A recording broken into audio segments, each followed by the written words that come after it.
Hey, and welcome to another episode of SmArt Tips, where I give you art tips for working smarter, not harder. Let's talk more about gradients. But first, what exactly is a gradient?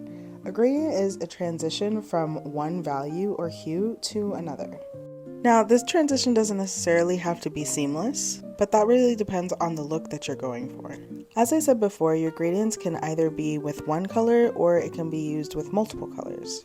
There are several reasons why we use gradients in our work, and one of them is to mimic what happens when light hits an object.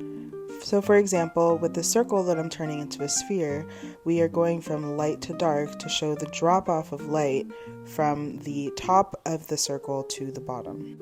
We can take this a step further and make it look more dynamic by shifting the hues a little bit and changing the temperature from cool to warm. So in the shadows, I use more of a blue-green, and then as we get closer to the light, we slowly get closer and closer to yellow, so we can really feel that warmth of the light, which could be the sun or maybe just a warm lamp.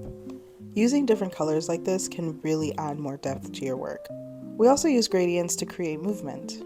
So for example, with this sky, I added a gradient so it wouldn't just be a flat blue. Here, I'm using a gradient to indicate a fire that's happening off screen. As we get further from the fire, the background gets more red. Here, I use gradients to show perspective of the mountains in the back. And when it comes to faces, we can use gradients to show blood flow, or where there may be a 5 o'clock shadow, or potential hair, or shadows from the light that is being cast on the face. Gradients are so helpful and super fun to use, and they add so much to your work, so give it a try and see how it works out for you. That's all I have for today. I hope this helps. If you have more questions, let me know in the comments, and thanks for watching. Bye!